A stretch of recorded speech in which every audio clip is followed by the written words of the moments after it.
So in the previous section, B.P. Raveendran was talking about the unification of Indian literature, the factors that influenced the unification of Indian literature, and also how it received various criticism. He also talks about Shishir Kumar Das, uh, who were completely against this unification of Indian literature, and he has criticized through his work this bigotry. Now we'll move on to the next section, which is titled as Orientalism and After. So, what is Orientalism?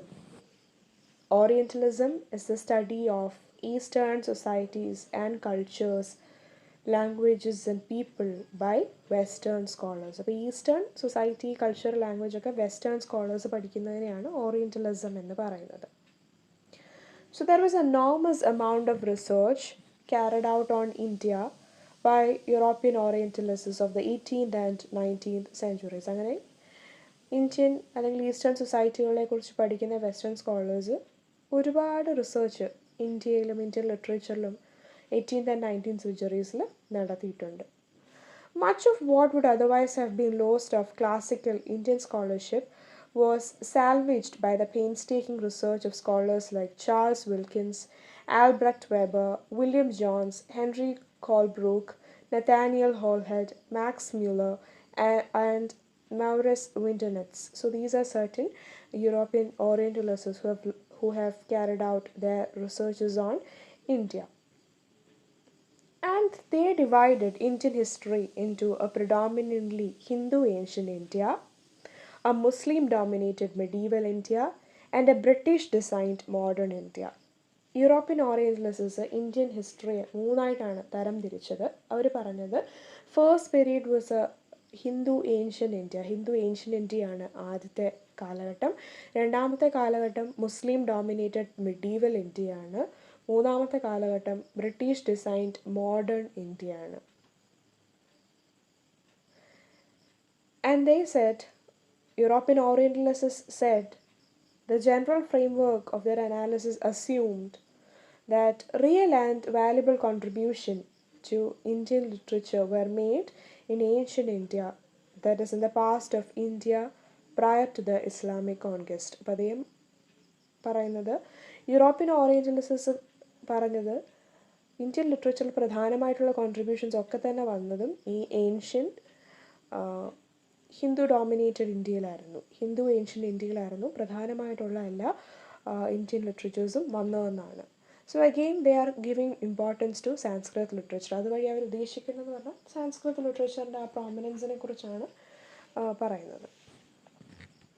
And Orientalists, and through their work, the elite public opinion in India appeared to be conceding or admitting the modernized, anglicized present of India to the colonial rulers in return for an acknowledgement of the glories of the country's Vedic and Sanskrit past, in a process that Nigel Liesk has aptly described in a related context, reverse acculturation. So, ആ ഒരു സെക്ഷനിൽ വരുന്ന ഒരു ടേമാണ് reverse acculturation. So the Orientalists acknowledges India, the glories of the country's Vedic and Sanskrit past. Orientalist എന്ന് പറയുമ്പോൾ നമ്മൾ already പറഞ്ഞു ഈസ്റ്റേൺ സൊസൈറ്റിയെക്കുറിച്ച് പഠിക്കുന്ന വെസ്റ്റേൺ സ്കോളേഴ്സാണ്.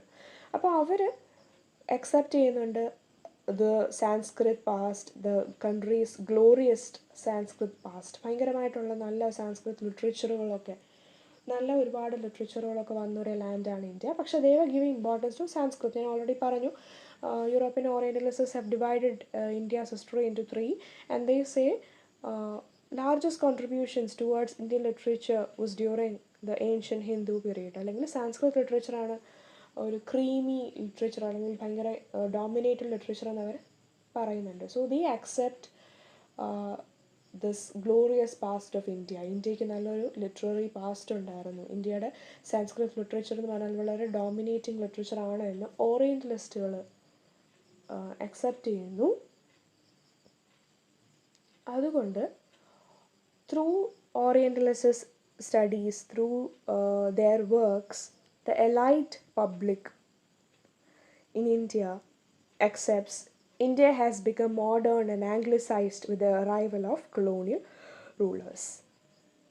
അപ്പം ഓറിയൻ്റലിസ്റ്റ് സാൻസ്ക്രിറ്റ് ലിറ്ററേച്ചറിനെ ഒരു ഡോമിനേറ്റിംഗ് ലിറ്ററേച്ചറായിട്ട് കൺസിഡർ ചെയ്യുന്നുണ്ട്, അല്ലെങ്കിൽ അവർ അതിനെ പുകഴ്ത്തി പറയുന്നത് കൊണ്ട് തന്നെ ഇന്ത്യയിലെ എലൈറ്റ് ആയിട്ടുള്ള പബ്ലിക്, അല്ലെങ്കിൽ മെയിനായിട്ടും അവർ ഉദ്ദേശിക്കുന്നത് അപ്പർ ക്ലാസ് ബ്രാഹ്മിൻസ് ഒക്കെ തന്നെ എന്ത് അക്സെപ്റ്റ് ചെയ്യുന്നുണ്ട്, ഇന്ത്യ മോഡേൺ ആയത് കൊളോണിയൽ റൂള് കാരണമാണ് എന്ന് അക്സെപ്റ്റ് ചെയ്യുന്നുണ്ട്. സോ ഈ ഒരു പ്രോസസ്സിനെയാണ് നിഗൽ ലേസ്ക് പറയുന്നത് റിവേഴ്സ് അക്കൾച്ചറേഷൻ എന്ന്. അപ്പം നമ്മൾ വെറുതെ തമാശയ്ക്ക് പറയും ഒരു പാലം ഇട്ടാൽ അങ്ങോട്ടും ഇങ്ങോട്ടും വേണമെന്ന്.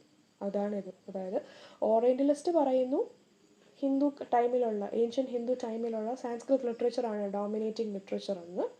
അതുകൊണ്ട് തന്നെ ഇന്ത്യയിലെ എലൈറ്റ് ആയിട്ടുള്ള പബ്ലിക് അല്ലെങ്കിൽ ബ്രാഹ്മിൻസ് അല്ലെങ്കിൽ അങ്ങനത്തെ ആളുകൾ അക്സെപ്റ്റ് ചെയ്യുന്നു ഇന്ത്യ മോഡേൺ ആയത് അല്ലെങ്കിൽ ആംഗ്ലസൈസ് ആയത് ഒക്കെ ഈ കൊളോണിയൽ റൂളേഴ്സിൻ്റെ വരവോടുകൂടിയാണ്, അല്ലെങ്കിൽ ബ്രിട്ടീഷ് റൂളേഴ്സിൻ്റെ വരവോടുകൂടിയാണ് എന്ന് അവരും അക്സെപ്റ്റ് ചെയ്യുന്നു. സോ അങ്ങോട്ടും ഇങ്ങോട്ടും ഉള്ള ഈ ഒരു അക്സെപ്റ്റ് ഇങ്ങനെ ഞാൻ നേരത്തെ പറഞ്ഞല്ലോ തന്നെ ഒരു പാലം ഇട്ടാൽ അങ്ങോട്ടും ഇങ്ങോട്ടും വേണമെന്ന് പറയുന്നത് പോലെയാണ് നിഗൽ ലേസ്ക് ഈ കോൺസെപ്റ്റിനെ കുറിച്ച് പറയുന്നതും റിവേഴ്സ് അക്കൾച്ചറേഷൻ.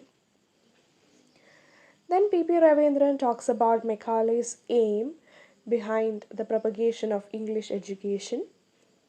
Macaulay പറയുന്നുണ്ട് through English education he wanted A group of people who are Indian in blood and colour but English in taste and opinion. നിങ്ങൾക്ക് അറിയാവുന്നതായിരിക്കും അത്. അദ്ദേഹം പറയുന്നത് ഇംഗ്ലീഷ് എഡ്യൂക്കേഷൻ കൊടുത്തുകൊണ്ട് അദ്ദേഹം ആഗ്രഹിക്കുന്നത്, അല്ലെങ്കിൽ ബ്രിട്ടീഷേഴ്സിന് ആവശ്യമായിരുന്നൊരു കാര്യമെന്ന് വെച്ചാൽ Indian in blood and colour. അത് മാറ്റാനൊക്കത്തില്ല. അവരുടെ നിറത്തിലും രക്തത്തിലും ഇന്ത്യക്കാരായിട്ട് തന്നെ നിൽക്കും, പക്ഷേ their opinion and taste should be like an Englishman. ഒരു ഇംഗ്ലീഷ് വ്യക്തിയെ പോലെ അവരുടെ ടേസ്റ്റും അവരുടെ ഒപ്പീനിയനും അഭിപ്രായങ്ങളും ഒക്കെ മാറാൻ വേണ്ടിയിട്ടാണ് ഇംഗ്ലീഷ് എഡ്യൂക്കേഷൻ കൊടുക്കുന്നതെന്ന് മെക്കാളെ പറഞ്ഞിരുന്നു. So now P.P. Raveendran is talking about that idea, and he is asking a question. Was Indian literature at the time of its constitution fashioned out to cater to the taste of the English? So English education നൽകിയത് ഇംഗ്ലീഷുകാരൻ്റെ കൂട്ടത്തെ ടേസ്റ്റും ഒപ്പീനിയനും കൊണ്ടുവരയ്ക്കാൻ വേണ്ടിയാണെങ്കിൽ ആ കാലഘട്ടത്തിൽ എഴുതിയിട്ടുള്ള Indian ലിറ്ററേച്ചറുകളൊക്കെ ഇംഗ്ലീഷുകാരുടെ ടേസ്റ്റിനോട് ചേർന്ന് നിൽക്കുന്ന രീതിയിലായിരുന്നു എന്നതാണ് ചോദ്യം. കാരണം നമുക്കാണെങ്കിലും അറിയാം, നമ്മൾ ഇന്ത്യൻ ലിറ്ററേച്ചർ എന്ന് പറഞ്ഞ് നമ്മൾ പഠിക്കുന്ന എല്ലാ വർക്കുകളും ഇംഗ്ലീഷിൽ ട്രാൻസ്ലേറ്റ് ചെയ്ത വർക്കുകളാണ്, അല്ലെങ്കിൽ ഇംഗ്ലീഷിൽ എഴുതിയിട്ടുള്ള വർക്കുകളൊക്കെ തന്നെയാണ്. അപ്പോൾ അദ്ദേഹം ചോദിക്കുന്നത് ഇന്ത്യൻ ലിറ്ററേച്ചർ എന്നുള്ള പേര് മാത്രമേ ഉണ്ടായിരുന്നുള്ളൂ, അത് എഴുതിയത് ഇംഗ്ലീഷുകാരുടെ ടേസ്റ്റിനെ അംഗീകരിക്കുന്നത് പോലെ, അല്ലെങ്കിൽ ഇംഗ്ലീഷുകാരുടെ ടേസ്റ്റിനോട് ചേർന്ന് നിൽക്കുന്നത് പോലെയായിരുന്നു ഇന്ത്യൻ ലിറ്ററേച്ചർ എഴുതിയത് എന്നുള്ളൊരു ചോദ്യമാണ് അദ്ദേഹം അവിടെ കൊണ്ടുവരുന്നത്.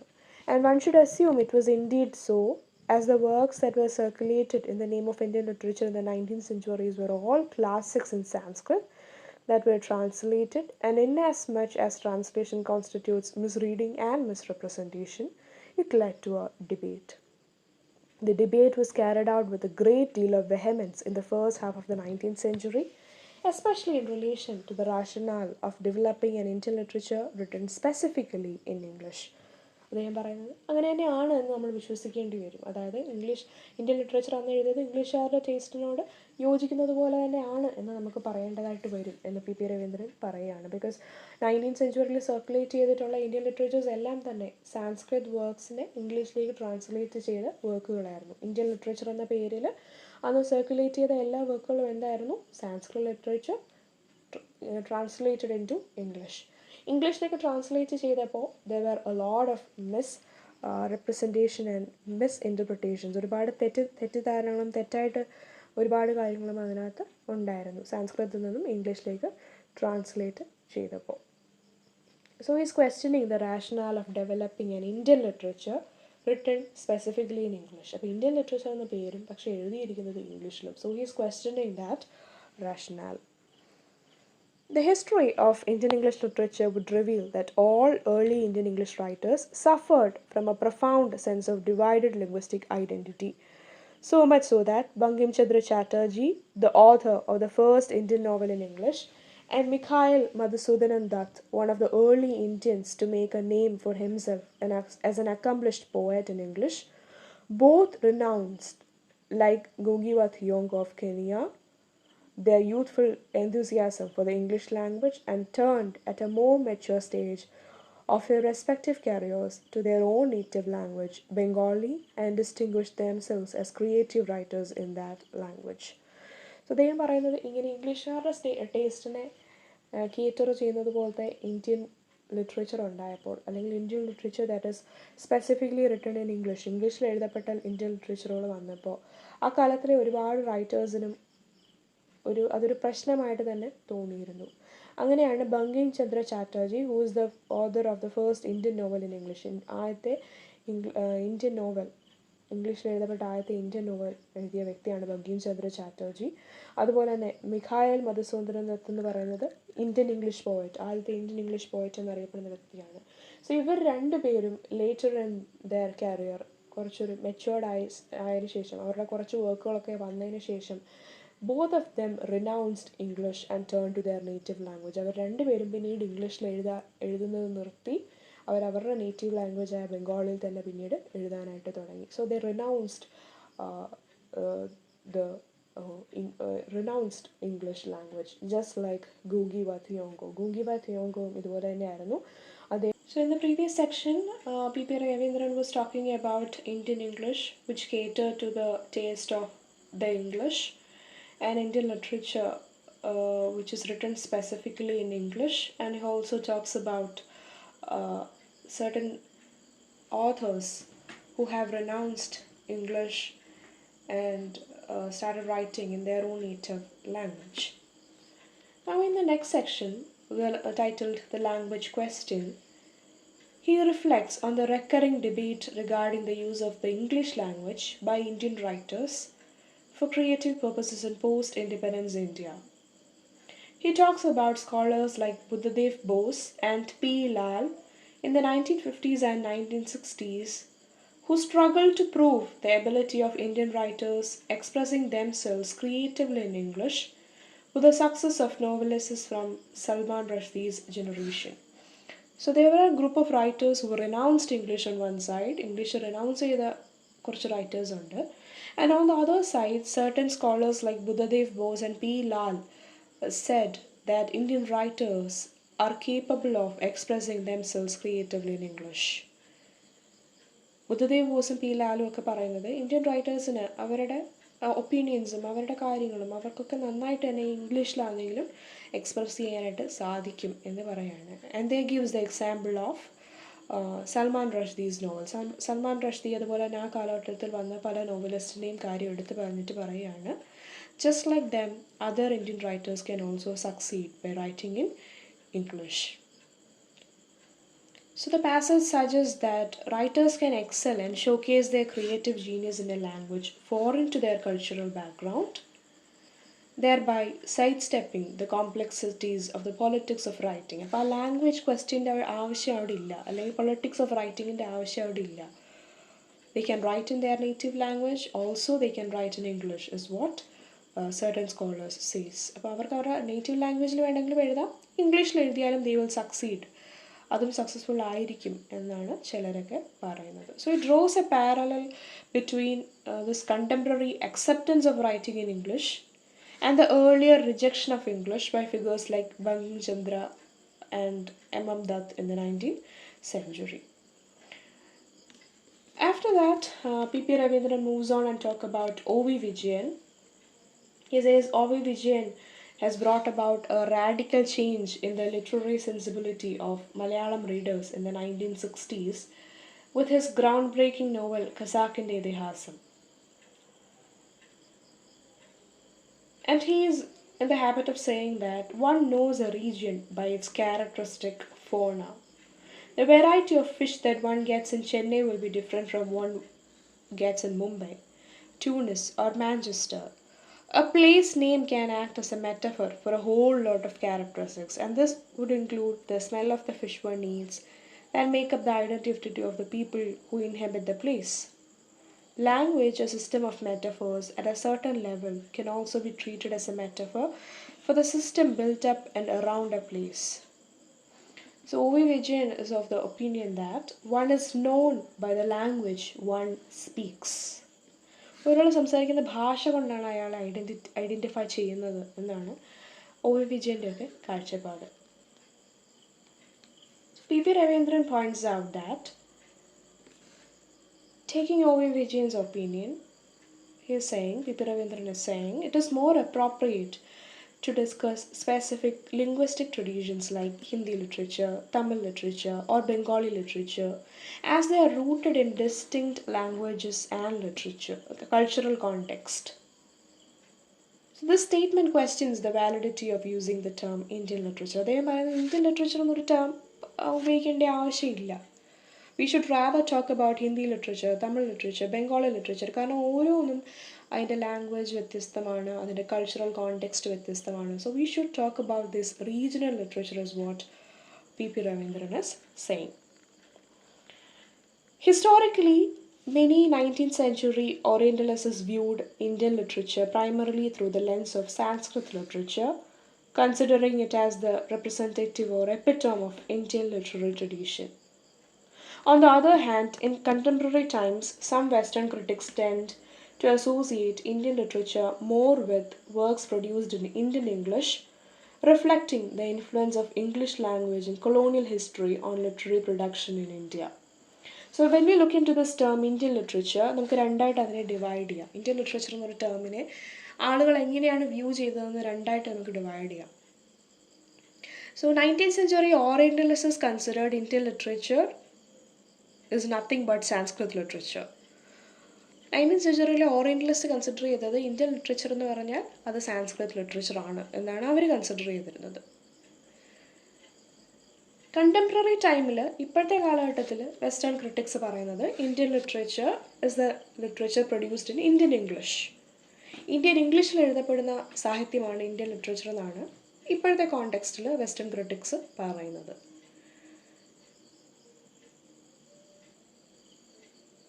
So he says, it is better to talk about regional literature rather than going with this unified, homogenized term, Indian literature.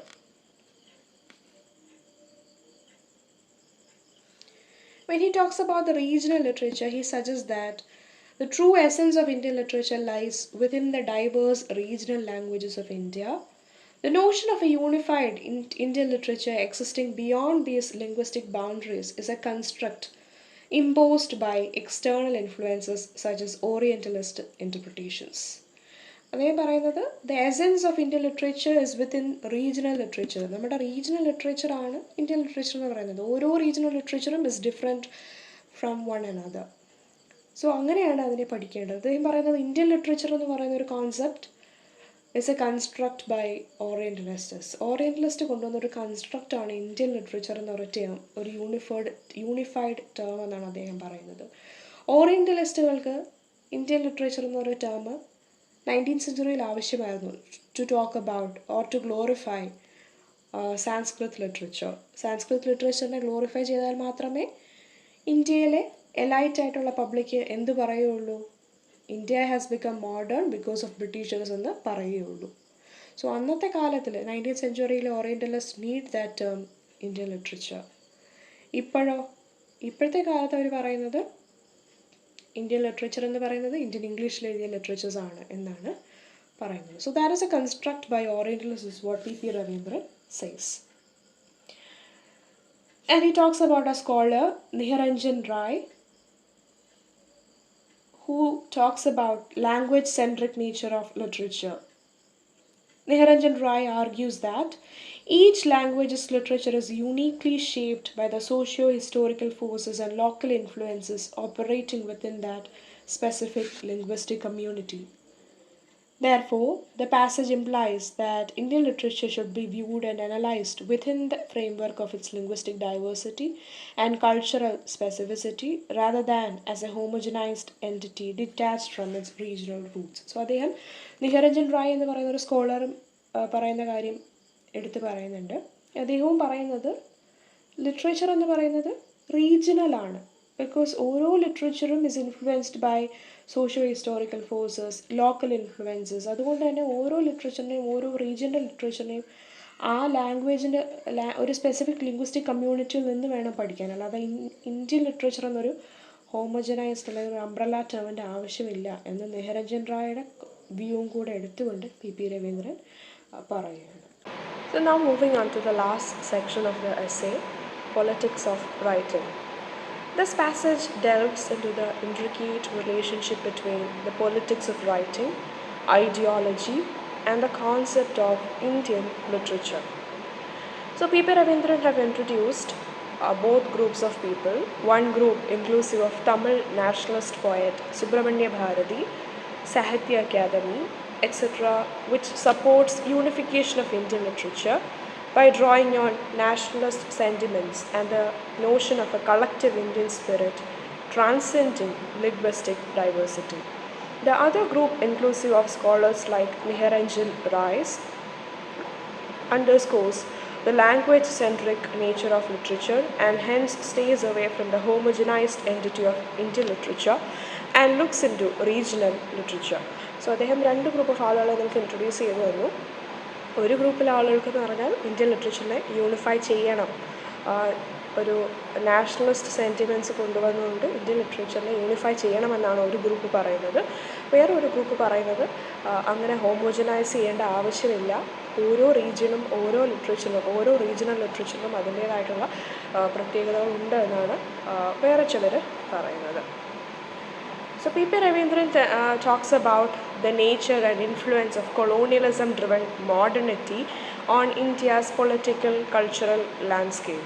So I've already told how Orientalists has divided Indian history. First one is ancient Hindu India, second one is medieval Muslim ruled India, third one is modern British India. So they always associate modernity with the colonial rule, with British rule. Modernity is portrayed as a mindset rather than a physical state, characterized by a welcoming attitude towards change, growth, and progress. It is described as an experience that unites humanity, transcending barriers of class, caste, race, gender, language, and nationality. He also delves into the contrasting characteristics of tradition and modernity, portraying tradition as embodying qualities such as ignorance, resistance to change, narrow-mindedness, and a lack of power. In the eyes of British historical narratives, traditional India was often depicted as a repository of these negative traits. The British, viewing themselves as enlightened members of civilization, believed it was their duty to reform and modernize traditional Indian society. So P.P. Raveendran രണ്ടായിട്ട് divide ചെയ്ത് സംസാരിക്കുന്നുണ്ട് about the modernity and about traditional India. Modernity എന്ന് പറയുമ്പോൾ it emphasizes on change, growth, and progress. എല്ലാം positive sides and it is often associated to British rule or colonialism. And tradition is often associated to India before British rule. British rule മുൻപേ ഉള്ള India എപ്പോഴും traditional ആയിട്ടാണ് consider ചെയ്യുന്നത്. And that is all about ignorance, resistance to change, narrow mindedness, എല്ലാം നെഗറ്റീവായിട്ടുള്ള കാര്യങ്ങളാണ് associate ചെയ്തിരിക്കുന്നത്. So Britishers often thought it was their duty to modernize and reform the traditional Indian society. Then P.P. Raveendran talks about the genealogy of Indian literature, and he acknowledges the presence of myths, legends, and storytelling patterns that have interconnected various literary traditions in India over centuries. Scholars like Ayyappa Panikkar highlight the existence of a distinct Indian storytelling style that has persisted since ancient times. So P.P. Raveendran, by quoting Ayyappa Panikkar, is saying that there is an Indian way of writing as distinct from non-Indian literature. അപ്പോൾ Indian way of writing is different. അതിനകത്ത് ഐതിഹ്യങ്ങളും ലെജൻസും story ടെല്ലിങ്ങും ഒക്കെ വരുന്ന ഒരു kind of writing ആണ് ഇന്ത്യയുടെ story telling style എന്ന് പറയുന്നത്. The passage cites examples of well-known Indian literary works such as the Sanskrit stories in Panchatantra, the epics of Ramayana and Mahabharata, the Pali Jatakathas, the Brihatkatha stories in Paishachi language, the Gada Saptasadi in Prakrit, and the Sivapadikaram and Manimeghale stories in Tamil. So he gives some examples of Indian literary works and says these narratives have transcended linguistic boundaries and circulated across the subcontinent in various forms, serving as enduring sources of inspiration for Indian writers. Furthermore, the passage mentions the medieval Tamil and Kannada Bhakti tradition of writing, which originated in southern India and spread to other regions. This highlights the rich tapestry of storytelling traditions in India that have influenced and shaped the country's literary landscape over time. It suggests that Indian literature has the power to captivate and engage readers from diverse cultural backgrounds, emphasizing its enduring impact and appeal on a global scale. So അദ്ദേഹം ആദ്യം പറയുകയാണ് there is an Indian way of storytelling, Indian way of writing. ഒരു ഇന്ത്യക്കാർക്ക് ഇന്ത്യയുടേതായുള്ള ഒരു distinctive സ്റ്റൈലുണ്ട്, മിഥോളജിയും ലെജൻസും story ടെല്ലിങ്ങും ഒക്കെ വരുന്ന ഒരു pattern ആണത്. അതിനുശേഷം അദ്ദേഹം കുറച്ച് വർക്കുകളുടെ പേര് പറയുന്നു. And he says that these work has transcended linguistic boundaries. അത് എഴുതിയ ഭാഷയിൽ മാത്രമല്ല ഈ നേരത്തെ ഞാൻ പറഞ്ഞ വർക്കുകളൊക്കെ അറിയപ്പെട്ടിട്ടുള്ളത്. അതൊക്കെ ലോകമെമ്പാടും, ഇന്ത്യയിലും മുഴുവനും അതുപോലെ തന്നെ ലോകമെമ്പാടും ഗ്ലോബൽ സ്കെയിലിൽ അറിയപ്പെട്ടിട്ടുള്ള ഇന്ത്യൻ വർക്കുകളാണ്. പല ലാംഗ്വേജിലേക്ക് ട്രാൻസ്ലേറ്റ് ചെയ്ത് പലരും വായിച്ചിട്ടുള്ള ഇന്ത്യൻ വർക്കുകളാണ്. So that shows Indian literature has the power to captivate and engage readers from diverse cultural backgrounds. എവിടുത്തുകാരാണെങ്കിലും അവരെയൊക്കെ ക്യാപ്റ്റിവേറ്റ് ചെയ്യാനുള്ള, അവർക്കൊക്കെ വായിക്കാൻ പറ്റുന്ന രീതിയിൽ എഴുതാൻ സാധിക്കുന്ന അല്ലെങ്കിൽ എഴുതപ്പെട്ടിട്ടുള്ള ഒരുപാട് വർക്കുകളുള്ള ഒരു ഏരിയയാണ് ഇന്ത്യൻ ലിറ്ററേച്ചർ എന്നാണ് അദ്ദേഹം പറയുന്നത്. And he concludes the essay by saying, while a nation typically possesses an army and a currency, the passage argues that it should also have a distinct literary heritage. അപ്പോൾ അദ്ദേഹം ഈ essay conclude ചെയ്യുന്നത് അദ്ദേഹം പറയാണ്, ഒരു നേഷന് ആ നേഷൻ്റേതായിട്ടുള്ള ആർമിയും കറൻസിയും ഒക്കെ ആവശ്യമാണ് എന്ന് പറയുന്നത് പോലെയാണ് that nation should also have A distinct literary heritage. അതിൻ്റേതായിട്ടുള്ള ഒരു ലിറ്റററി സ്റ്റൈലും ലിറ്ററേച്ചറും ആവശ്യമാണ്. It challenges the notion of presenting Indian literature as a reflection of a singular Indian essence or shared sensibility, pointing out the fluidity and diversity within the nation's literary landscape. So, Indian literature is highly diverse. Indian literature എന്ന് പറയുമ്പോൾ എല്ലാം വരുന്നതാണ്. തമിഴ് ലിറ്ററേച്ചറും മലയാളം ലിറ്ററേച്ചറും കന്നഡ ലിറ്ററേച്ചറും ബംഗാളി ലിറ്ററേച്ചറും ഉറുദു ലിറ്ററേച്ചറും എല്ലാം വരുന്നതാണ്. അതുകൊണ്ട് തന്നെ it is highly diverse in nature. So, it is very challenging to present Indian literature as one, ഒരു unified ആയിട്ടുള്ള ഇന്ത്യൻ ലിറ്ററേച്ചർ എന്നതിനെ വിളിക്കുന്നത് വളരെ ചലഞ്ചിങ് ആയിട്ടുള്ള കാര്യമാണ് എന്നാണ് അദ്ദേഹം പറയുന്നത്. The varying perspectives, background and experiences of writers like Sadat Hussain Mando, Mahashweta Devi and others underscore the complexity and richness of Indian literature. So he gives certain examples. ചില ഓഥേഴ്സിൻ്റെ പേരുകളൊക്കെ അവിടെ പറയുന്നുണ്ട്. സദത് ഹുസൈൻ മാൻഡോ, മഹാശ്വേത ദേവി, ഗോപിനാഥ് മൊഹന്തി, വൈക്കം മുഹമ്മദ് ബഷീർ, ലക്ഷ്മൺ ഗൈക്വാദ്, ബാമ, VKN, UR ആനന്ദമൂർത്തി, ശശി തരൂർ, അങ്ങനെ കുറേ റൈറ്റേഴ്സിൻ്റെ കാര്യം പറഞ്ഞിട്ട് പറയുകയാണ്. These writers shows the complexity and richness of Indian literature. Indian literature ആ റിച്ച്നെസ്സും കോംപ്ലക്സിറ്റിയും ഒക്കെ കാണിക്കുന്ന എഴുത്തുകാരാണ് ഈ പറഞ്ഞവരെല്ലാം തന്നെ. The passage suggests that these writers, despite sharing a nationality, represent diverse Indias with unique cultural contexts and sensibilities. ഇവരൊക്കെ Indian റൈറ്റേഴ്സാണ്, പക്ഷെ അവരൊക്കെ represent ചെയ്യുന്നത് diverse ഇന്ത്യാസാണ്. അപ്പം ഒരാൾ മലയാളിയായിരിക്കും, ഒരാൾ ഹിന്ദിക്കാരനായിരിക്കും, ഒരാൾ തമിഴിലുള്ള ആളായിരിക്കും, ഒരാൾ കന്നഡികയായിരിക്കും. So all of them though belongs to the same nation represent diverse Indias. It cautions against assuming a uniform Indian culture or sensibility across their works. So it is difficult to talk about a uniform Indian culture or a uniform Indian literature. അതുകൊണ്ട് തന്നെ നമുക്കൊരു Indian ലിറ്ററേച്ചറിനൊരു unify ചെയ്ത് ഒരു ഹോമജനൈസ് ചെയ്ത് പറയാൻ സാധിക്കത്തില്ല.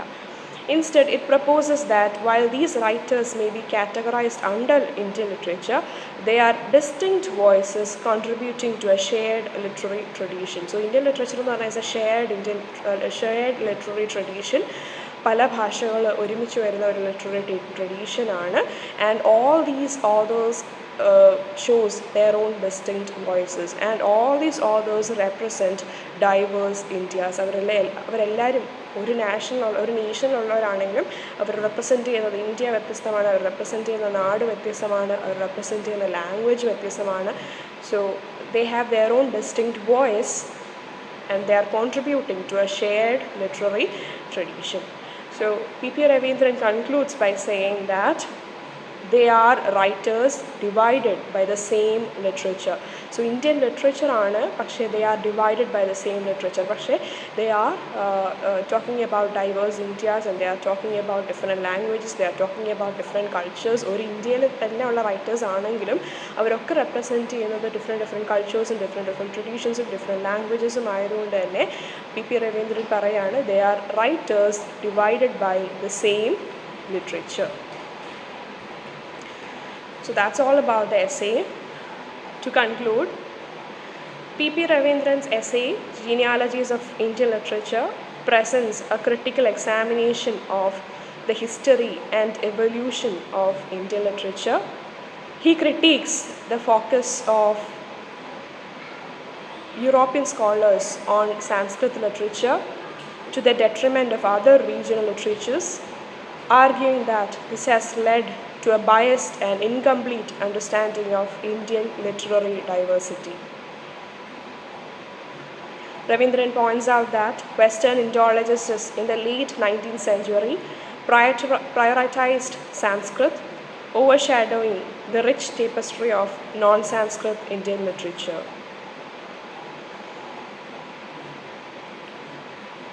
He emphasizes the varied backgrounds of Indian writers, noting that their diverse languages, histories, and experiences make it difficult to speak of a singular Indian literature.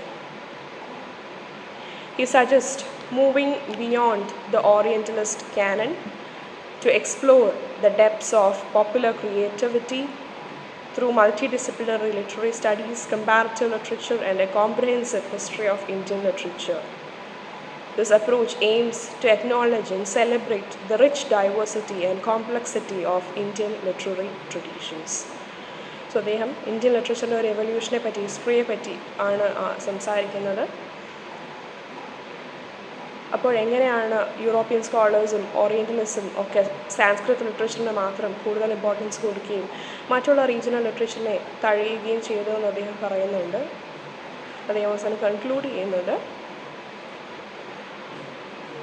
ഹോമജനൈസ്ഡ് ആയിട്ടുള്ളൊരു Indian literature എന്ന് പറയാൻ നമുക്ക് സാധിക്കത്തില്ല. കാരണം ഓരോ റൈറ്റേഴ്സും ഇന്ത്യയിലെ ഓരോ റൈറ്റേഴ്സും റെപ്രസെൻറ്റ് ചെയ്യുന്ന different cultures, different tradition, different language ഒക്കെ ആയതുകൊണ്ട് തന്നെ it is challenging to name it as Indian literature. ഒരു യൂണിഫോം ആയിട്ടുള്ള ഇന്ത്യൻ ലിറ്ററേച്ചർ നമുക്ക് അതിനെ വിളിക്കാൻ സാധിക്കില്ല എന്ന് പറഞ്ഞാണ് അദ്ദേഹം എസ്സേ കൺക്ലൂഡ് ചെയ്യുന്നത്. So that's it about the essay Genealogies of Indian Literature. I hope you understood the essay. Thank you so much for listening.